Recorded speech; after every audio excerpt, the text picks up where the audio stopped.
संगीता अग्रवाल की लिखी कहानी जिसका शीर्षक है वो 10 मिनट, जिसमें बाप और बेटे का कोर्ट में मुकदमा चल रहा होता है और एक पिता जज से कहता है, बेटा, मैंने अब तक जो भी अपने बेटे के लिए किया है उसकी कीमत चाहता हूं मैं, और वो भी सिर्फ 10 मिनट। पूरी कहानी जानने के लिए आइए मिलते हैं कोर्ट में। नहीं, इसलिए मुझे घर के पीछे का हिस्सा दे दिया गया है, जहाँ एक नौकर मुझे खाना पीना दे जाता है। मैं अपने बच्चों से, पोते पोती से बात करने को तरस जाता हूँ, पर इस डर से अपने कमरे से बाहर नहीं आता, क्योंकि कहीं घर का मालिक होने के बावजूद मैं अपने बच्चों से ही जलील ना हो जाऊँ। विशंभर जी रोते हुए बोले, विशंभर नाथ जी, आप अपने बेटे को सजा दिलाना चाहते हैं, पर माफ कीजिएगा, कानून में इसकी कोई सजा नहीं है, क्योंकि ना तो आपके बेटे ने आपको घर से निकाला, ना ही आपको प्रताड़ित किया। हाँ, आप उससे अपना घर, फैक्ट्री वापस ले सकते हैं। जज साहब बोले, ना बेटा, मैं अपने बेटे को सजा दिलाना भी नहीं चाहता। कैसे दिला सकता हूँ मैं उस बेटे को सजा जिसका चेहरा देख मैंने जीवन के इतने साल काटे हैं। रही घर फैक्ट्री की बात, वो मुझ बूढ़े के किस काम की। विशंभर जी बोले, तो आप क्या चाहते हैं? आपने ये मुकदमा क्यों किया? जज असमंजस में बोला, बेटा, मैंने अब तक जो भी अपने बेटे के लिए किया उसकी कीमत चाहता हूँ मैं। विशंभर जी के इतना बोलते ही सारा कोर्ट सकते में आ गया। एक पिता अपने बेटे से कीमत मांग रहा है। सभी विशंभर जी की आलोचना करने लगे। ओह, तो ये बात है, बोलिए क्या कीमत है आपकी?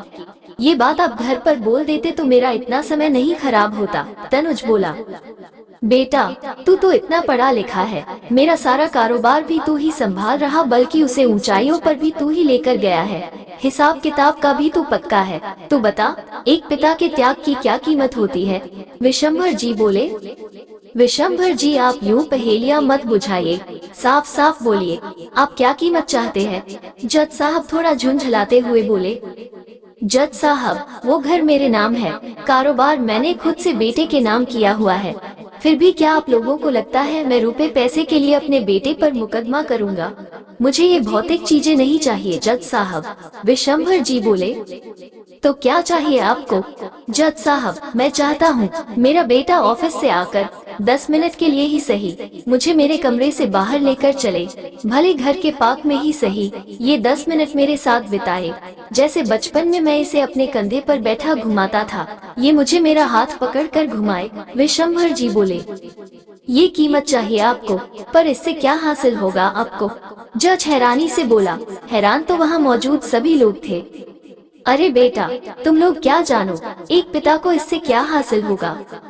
उस 10 मिनट के इंतजार में ये बूढ़ा बाप अपना पूरा दिन काट देगा, बहू की चुपती हुई बातें हंस कर टाल देगा। वो 10 मिनट दिन के 24 घंटों पर भारी होंगे, क्योंकि उन 10 मिनटों में एक पिता को उसकी जिंदगी की सबसे बड़ी खुशी अपने बच्चे का साथ मिलेगा। उस 10 मिनट में एक पिता को ये एहसास मिलेगा कि उसका भी कोई है। उस 10 मिनट में एक पिता अपने बेटे के सिर पर हाथ रख उसे आशीर्वाद दे सकेगा। उस 10 मिनट में एक पिता अपने बेटे के सिर की सारी बलाएं अपने सिर ले सकेगा, अपने पोते पोती को पास से देख सकेगा। उस 10 मिनट से मेरे बेटे का भविष्य सुधर जाएगा, क्योंकि इसका बेटा अभी छोटा है। जब वो अपने पिता को उसके पिता के लिए समय निकालते देखेगा तो वो भी तो इसके बुढ़ापे में इसके लिए समय निकालेगा। और जज साहब, समय का कुछ नहीं पता कब मेरे प्राण पखेरु उड़ जाए, तो उस 10 मिनटों में मेरे बेटे को पता तो लग जाएगा कि मैं अब नहीं रहा। और जज साहब, वो 10 मिनट जो मेरा बेटा मुझे देगा, उसमें उसका सारा कर्जा चुक जाएगा। विशंभर जी बोले। विशंभर जी ये इतना बोलते ही कोर्ट में एक पल को तो सन्नाटा छा गया, और अगले ही पल सिसकियों की आवाजें आने लगी। तभी सबकी निगाह उस तरफ गई जहां से जोर से आवाज आ रही थी। अपने कटघरे में जमीन पर बैठा तनुज जोर जोर से सिसकियां ले रहा था। विशंभर जी अपने कटघरे से निकल बेटे के पास पहुँचे और उसका सिर सहलाते हुए बोले, क्या हुआ बेटा, क्या ज्यादा कीमत मांगी मैंने? नहीं पापा, आपने कोई कीमत नहीं मांगी, आपने तो एक बेटे को आईना दिखाया है। माँ बाप बेटे का भविष्य बनाते हैं, पर आपने तो मेरा भविष्य बचाया है। सारी उम्र मेरे बारे में सोचा आपने और अब भी मेरे बुढ़ापे के बारे में सोच रहे हैं। मुझसे 10 मिनट मांग मेरा सारा बुढ़ापा सुधार रहे हैं। मुझे माफ कर दो पापा।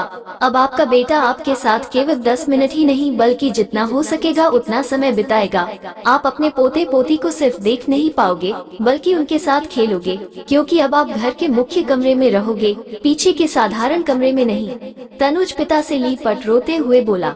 विशंभर जी बेटे को ऐसे प्यार करने लगे जैसे बचपन में करते थे। अब इस मुकदमे और विशंभर जी की शिकायतों का कोई औचित्य नहीं रह गया था, क्योंकि दोनों पक्षों में समझौता हो गया था। सभी लोग अपनी आंखें पूंछते हुए उठ खड़े हुए, क्योंकि सबको जल्दी थी घर पहुंचने की, क्योंकि ज्यादातर लोग कहीं ना कहीं तनुज की तरह अपने बूढ़े माँ बाप को उपेक्षित कर रहे थे। जज साहब ने केस बंद कर फटाफट अपनी कार की तरफ दौड़ लगाई, क्योंकि उनके घर में भी बूढ़ा बेटे के 10 मिनट की बात जो रही थी। दोस्तों, हम लोग जिंदगी की जद्दोजहद में इतने उलझ जाते हैं कि अपनों के लिए समय नहीं निकाल पाते। इसमें सबसे ज्यादा उपेक्षित हमारे माँ बाप होते हैं। तो आज से बल्कि अभी से आप भी अपने माता पिता के लिए 10 मिनट निकालिए, इससे पहले कि देर हो जाए, क्योंकि ये 10 मिनट न केवल आपके जन्मदाताओं को खुशी दे सकते हैं बल्कि आपका बुढ़ापा भी संवार सकते हैं।